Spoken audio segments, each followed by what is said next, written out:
Shalom, shalom, mbote na bino nyonso esika bosili kozwa mabino oyo bozali kopesa biso occasion ya kokotala bandako na bino na ntina ete toyeba kopartage maloba na Nzambe. Kolo apambola bino na kombo na Yesu Kristo. Nayebi ke bozali ebele, bozali kolanda biso, yo ozwi libaku ya kolanda biso. Tozopesa merci mpo na confiance ozali kopesa biso na programme oyo wuta tobanda yango kino na mokolo mwa lelo. Kolo apambola yo, apambola misala na yo, apambola nyonso oyo ozali kosala mpo na lokumu na kombo na ye. Lelo tozo continuer l'étude na biso sur les 7 dispensations. Nous sommes dans la 6e dispensation, qui est la dispensation de l'Église, ou bien la dispensation de la grâce, ou bien la dispensation du Saint-Esprit. Là, nous en avons assez parlé. Soki ozali motasika, olinko yeba mingi na oto ozali koloba, oto ozali ko enseigner. Abonne-toi sur notre page Facebook, Belle Femme Moyema Bebeto, topé okei na YouTube, Belle Femme Moyema Bebeto officiel. Okomona mamate ya ezali ebele, ozali kolobela enseignement sur les dispensations. Alors, bongo lelo tokoyeba kokoba na esika oyo toyeba kosuka la fois passée. Lelo tokolobela oyo ezali doctrine ya grâce. Na kati ya doctrine ya grâce ezali na ba livre oyo apôtre Paul ayebaki kokoma parce que boyebi tolobaki la fois passée ndeni Nzambe akokaki kopona apôtre Paul pour a révéler biso oyo ezali doctrine de la grâce. Alors parmi ba livre na ezali kokoma lelo tokomona premier livre oyo ezali na chronologie ya ba livre ya Bible ya Nouveau Testament oyo apôtre Paul ayebaki kokoma. Ya mboto banda to tika moment na maboko na Nzambe to bondela. Tendre Père, nous te disons merci pour ce moment merveilleux. Un moment que tu as préparé pour nous avant la fondation du monde. Tu savais, Seigneur, que nous allons nous rencontrer avec les bien-aimés au travers de ces programmes pour pouvoir parler de ta part. Que ton nom soit glorifié, que ton nom soit exalté, que ton nom soit loué à jamais dans le nom de Jésus-Christ. Merci, Père, parce que en ce moment, nous voulons partager ta parole. Permets à ceux que les bien-aimés qui sont en train de nous écouter puissent bénéficier de ta grâce dans leur foyer, dans leur famille, dans leurs relations, dans leurs entreprises et dans tout ce qu'ils sont en train de faire dans le nom de Jésus-Christ. Amen. Tozotanga mokanda na Romains chapitre 1er, verset 1, tosote, totangi verset 17, puis totangi chapitre 3, totangi 21 à 22. C'est là où nous allons parler. Romains chapitre 1er, verset 1er. Paul, serviteur de Jésus-Christ, appelé à être apôtre, mis à part pour annoncer l'évangile de Dieu. Pour annoncer l'évangile de Dieu. Mis à part pour annoncer l'évangile de Dieu. Verset 17, Balobi Boye. Parce qu'en lui est révélée la justice de Dieu par la foi et pour la foi. Selon qu'il est écrit, le juste vivra par la foi. Tokeina chapitre 3, tozotanga verset 21 à 22, Balobi Boye, mais maintenant, sans la loi est manifestée la justice de Dieu. Sans la loi est manifestée la justice de Dieu, à laquelle rendent témoignage la loi et les prophètes. Justice de Dieu, verset 22, par la foi en Jésus-Christ, pour tous ceux qui croient, il n'y a point de distinction. C'est ce que nous allons voir aujourd'hui. Alors, le lot tozolobela épître à Paul. Na kati ya doctrine de tolobi na kati ya doctrine ya nkolo Yesu Kristo, tozana épître ya Paul. Ba épître Paul akomaki première épître on a chronologie ya ba livre ya Nouveau Testament ezali épître ya Romain. Ya on dit donc lettre Romain ou bien épître ya Romain. Alors, épître à Romain na chronologie ya ba livre ya Nouveau Testament ezali premier épître. Mais na kokoma eza premier épître te ezali quatrième épître. Na yebisaki bino la fois passée. Donc ezali quatrième livre, quatrième lettre oyo apôtre Paul akomaki. Mais pourquoi batiango loko la première épître par rapport à la chronologie? C'est ce que nous allons voir aujourd'hui. Alors, il faut retenir ceci. L'épître de Romains ezali livre oyo komamaki na l'an 57, entre 57 et 58 après Jésus-Christ, donc notre ère.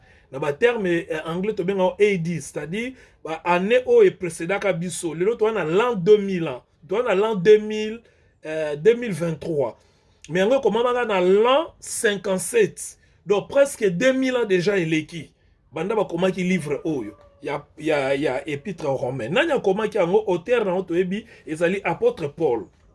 Alors na lettre oyo to pe épître oyo tango apôtre Paul azokomango ezalaki na thème moko eza na kati ya épître oyo parce que eza na ba chapitre belé du premier chapitre au 16e chapitre tango apôtre Paul azokomango thème nango ezalaki nini thème ya épître oyo ezalaki évangile de Dieu.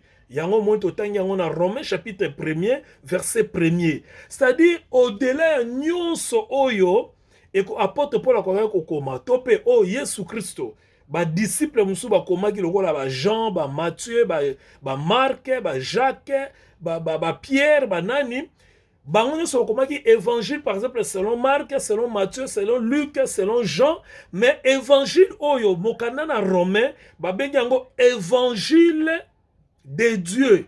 Donc ezali na importance moko yango moni ba tchaki yango parmi les premiers épîtres na chronologie ya livre ya ba livre ya Nouveau Testament. Pourquoi? Parce que ezali ko révéler bon Nzambe kati na bato ndenge koyo kozala to mona ngo par la suite.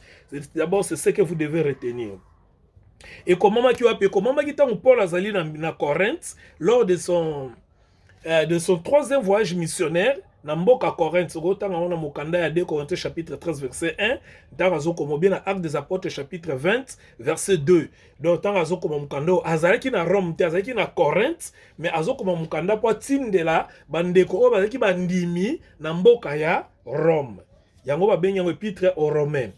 Alors cet épître était placé dans la première rangée il y a nini parce que ezali ko exposer ezali il y a ici dans cet esprit ezali ko exposer complètement le Nouveau Testament ba vérité o ezali centré sur le christianisme. Je répète pourquoi ba tiango loko la première épître na chronologie du Nouveau Testament parce que ezali ko exposer ba vérité o ezali complète concernant le christianisme. Donc, ce qu'on dit que le christianisme, il faut penser dans Mokanda ya Romain. Paul était dans l'intention de visiter Rome. Il n'a pas ça à qu'il na mboka ya Rome. Il y a zaki ya kokangama na Corinthe. Il fallait qu'il na mboka ya Rome. Il n'a pas ça, on n'a pas qu'il ne fortifier ba chrétien. Désir na zalaki ndengo na po akutana na bandimi o bazaki ba romain a solona bango fortifier bango a communiquer na bango sur la doctrine de Christ, la doctrine de la grâce. Bongo sikoyo yango moni ke lokola kenda kina nute akomaki mokanda oyo to pe épître oyo a yebisa bango doctrine ya grâce ezali nini parce que doctrine ya grâce ezali ki révélé kaka epai na ye ezali ki révélé pa ya Pierre te pa ya moto moko te ezali ki révélé pa ya apôtre Paul tokomona yango par la suite. Bongo pourquoi to bengi yango évangile de Dieu parce que c'est la plus grande possibilité de désigner le corps de la vérité rédemptrice que relate dans le monde qui a aucune particularité à ce qui concerne le salut, à ce qui concerne la rédemption. Pourquoi tu as évangile de Dieu? Tu as évangile de Dieu parce que na kati na yango na mokanda oyo ya romain eza na possibilité ya ko désigner corps ya Christ donc l'église ozali corps ya Christ ko désigner bango ba vérité concernant l'église corps du Christ concernant la rédemption par rapport ya monde o biso tozali par rapport ya ba particularité ya rédemption oyo tokoki komona na kati ya mokanda oyo. C'est-à-dire quoi? C'est-à-dire quand on veut parler de la rédemption, quand on veut parler de la justice, quand on veut parler du salut, il faut commencer par le livre des Romains. Parce que quand c'est dans le livre oyo, likanisi na Nzambe concernant le salut, likanisi na Nzambe concernant la rédemption, likanisi na Nzambe concernant l'église, ezali na kati ya mokanda oyo, c'est-à-dire position oyo ba Christ to bandimi bazana ngo par rapport ya Nzambe eza na kati ya mokanda oyo. Tout le monde par la suite. Et en plus de cela, on a un chapitre 2, verset 1er au monde. Si rapidement je peux, un chapitre 2, verset 1er, oh homme, que tu sois, qui juge, toi tu es inexcusable, car en jugeant les autres, tu te condamnes toi-même, puisque toi qui juges, tu fais les mêmes choses. Donc par rapport au jugement, hein? Par rapport au jugement, et ça peut être au moment où le jugement et l'église. On ne parle pas de jugement à Makamusu, jugement par rapport à la foi, par rapport à la salut. Alors, ce qui se passe dans Katina Mokanda Oyo, bazo benga sous évangile de Dieu. Pourquoi? Parce que na Katina Mokanda Oyo, au moment où était Nzambe, azoko se révéler lokola Nzambe, yaba juif, pe azoko se révéler lokola Nzambe, yaba païen. Dans chapitre 3, verset 29. Dieu se révèle comme Dieu des juifs et en même temps il se révèle comme Dieu des païens. Yango ba benga yango évangile de Dieu. Pour ça, dans deux dimensions, il y a révélation à Bonzambe. Parce que toute l'humanité est tombée coupable du péché. Boyebi ceux qui to tangi na mokanda o ya Romain chapitre 3 na verset nango 23 eza verset mo ba tanga ngo mingi batu ba recitaka ngo mingi mokanda ya Romain chapitre 3 verset tozona au verset 19 après to na 23 yokande ba lobi na verset 19. Or nous savons que ce que dit la loi, elle est dit à ceux qui sont sous la loi, afin que toute bouche soit fermée et que tout le monde soit reconnu coupable devant Dieu. Tout le monde, là, ce sont les Juifs. Donc, Balobi, or, nous savons que tout ce que dit la loi, elle est due à ceux qui sont sous la loi. Voilà, donc, il mange à sous la loi. Mais on est sous la loi, afin que toute bouche soit fermée et que tout le monde soit reconnu coupable devant Dieu. C'est-à-dire, Moutounion soit sous la loi. Oh, nous sommes sous la loi, c'est-à-dire, oh, nous sommes vivants qui une époque ya loi. Outa, nous avons appelé ça qui mibeko pas à Moïse. Qui nous mokoloba comme mukanda oy. Nous sommes coupables devant Dieu. Et là, qui c'est nini? Bazaki batonali sumu. Tokei, verset 23. Car tous ont péché et sont privés de la gloire de Dieu. Donc, tous sont sous la loi. Mais le col à tozalaki na nature ya péché hérité. Il y a grand-père na biso qui Adam, biso nyonso to koma ki bato na masumu peut priver de la gloire de Dieu. Alors, image oyo ya ko lakisa ki moto za musumuki, mutu nyonso abotami na mwasi za musumuki. Na nature na ye a hérité lisumu et koma ki préoccupation ya Nzambe. Siko na kati na mokanda na Romain, aza ko révéler biso ndenge nini biso bato tozalaki coupable liboso na Nzambe. Nous tous qui avons péché, comment est-ce que mokanda oyo révélé biso justification ya bonzambe? Donc ndenge nini Nzambe ayebi ko justifier biso par rapport ya lolenge biso tozalaki coupable côté ba juif, mais biso tokomaki pa pécheur par rapport ya nature otozo ki pa ya baboti na biso. Donc ici, je voulais dire tout simplement, et mokanda ya Romain, ils ont révélé biso ozala muyuda et ozala païen, o de biso tozala ki avant, tozala ki bato na masumu. Sikoyo, il fallait Nzamba la kisa ndenge ni lisumu na kokai kolongwa parce que moto kokai koseko kolongwa na lisumu te. Quand on parle d'un coupable, ezali moto oyo asali mabe, c'est-à-dire ba condamné déjà aza coupable. Tant bazolo bake tous ont péché, donc biso peut tokoma ki coupable ya péché. Mais Nzambe siko il fallait appeler ça remède moko boye oyo kokai kozala suffisant pour elongo la biso na état ya culpabilité wana. Na état ya culpabilité wana poto koma bato oyo bakomi justifié. Justifié veut tout simplement dire acquitté. Omoni, ce sont des termes de droit. Bato basali droit nde bako ko expliquer biso ko soumier. Moto soki ba fondé par exemple ka yibaki.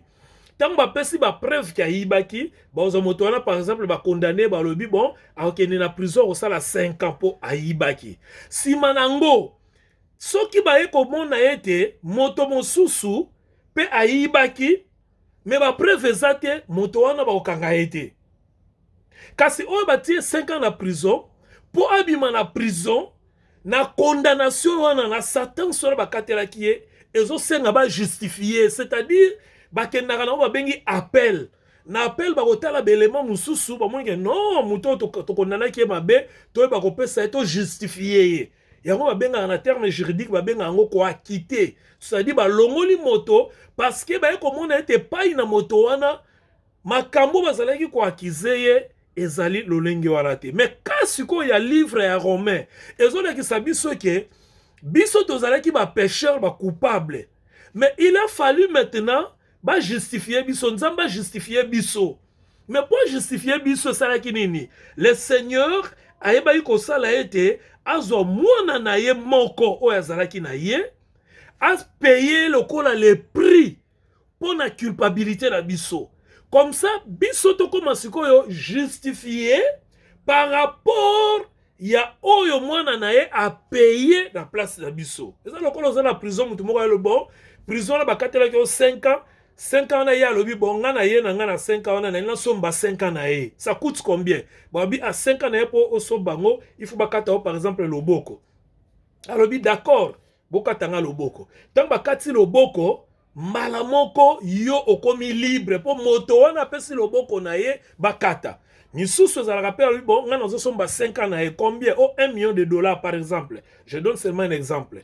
Bon nga na futeli 1 million de dollars botika ya koma libre. C'est comme ça qu'on parle de la justification. Tant yo sko komi libre bako accuser o le sous-souté ke ozalaka moyibi. Pourquoi? Parce que si ba acquitté yo, c'est déjà ba justifié yo. C'est ça qu'on parle dans ce livre. Donc livre a une importance moko loko l'évangile ensemble pour na kola kisabiso ke nenge to koma bandimi ya Yesu Kristo, nenge to ndima Yesu Kristo, basi ba longola biso na condamnation ya péché. Parce que c'est que nous séparer avec Dieu, c'était le péché. Alors, le fait que tu comme bandimi, si balongo la biso, donc tout ce qui concerne le péché, si balongo la biso. Pourquoi? Parce que c'est qu'il y a un motomoko andima qui était bon, baza ba pécheur, c'est oui. Baza ba coupable, c'est oui, mais moi, je vais payer pour leur culpabilité. Alors, pour ce qu'on révélation makambouana nyonso comprendre nango, il faut tanga mokanda na Romain. Parce que mokanda na Romain, de ezako la biso que Dieu a préparé une justification, justification suffisante. Quand on a suffisante, c'est-à-dire et coca qui par rapport il y a condamnation à biso, peut à révéler et pas il y a apôtre Paul par rapport il y a condamnation à biso. Qui dit à péché à cause du péché parce que le salaire du péché c'est la mort. C'est-à-dire les résultats du péché, les conséquences du péché c'était la mort. Alors il fallait payer conséquence wana pour la mort wana elongwa pa na biso, c'est-à-dire condamnation à liwana elongwa pa na biso. Voilà pourquoi apôtre Paul akomaki eloko. Mais ligne tout un verset moko très important parce que ça faisait débat. Ça faisait débat et pas ya ezako ça la débat et pas ya batu. Batu époque wana tanga bazo tanga verset bazo ndimate makambo. Pourquoi? Parce que et comment ki ke ba vandi na conférence, ba serviteur ba vandi ba bi mais ndenge nini moto aza pécheur. Kambala moko boye po andimi Yesu Kristo akoma justifier na miso nzambe. Akoma propre na miso nzambe, eza normal te, eza bien te, eza justice. Il faut payer prix na ye. Pour na ba Yuda il fallait moto payer prix na ye moko. Mais yo kanere Bible lobi. Yo kamalam. Romains chapitre 3 verset 28. Un verset très très important. Malgré ton négligence kango. Romains chapitre 3 verset 28, Balobi Boy. Car, conjonction de coordination, car nous pensons que l'homme est justifié par la foi sans les œuvres de la loi. Je vais m'expliquer. Tant apôtre Paul a comme évangile, tant a te évangile, ba yuda oyo bazalaki na kati na église na dispensation oyo, ba pona bango ba koka ko ndimate ke moto lisumu na ye kolongwa kaka po ayambi Yesu Kristo.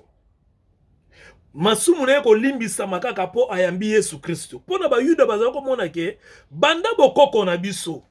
Sous la loi pona biso masumu elimbisa ma tokendaka ko offrir offrande, to salaka ba œuvre pour tozwa pardon du péché.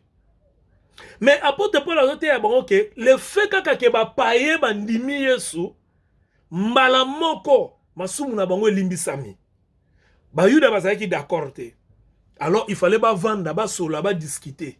Après débat et délibération, nde moni ba koma mokanda na Romains chapitre 3 dans verset 8. Ba lobi boy. Car nous eli koloba nini? Pronom personnel, première personne à pluriel. Eli koloba nini? Biso nyonso ndenge to vandi awa.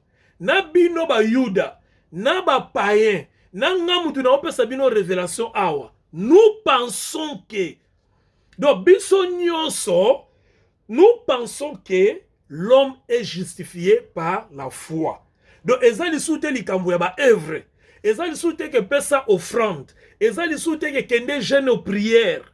Pose à la justifier. Ezali soute que faut bimso biloko na nzoto pose à la justifier. Ezali soute que non, il faut tatana bino sala bobien, maman na bino sala bobien, okene na ngomba pose à la justifier. Te, nous pensons que, oh écoute la version française. Ce qui est la version anglaise de balobango bien. En anglais baloba, nous avons conclu. Donc bisonyo sonde to vandia après avoir compris la révélation, toyebi ko kata koloba ete moto azali justifié kaka na kondima epai na Yesu Christ. C'est-à-dire quoi? C'est-à-dire mokolo oyo moto nyonso apesa andima epai na Yesu Christ.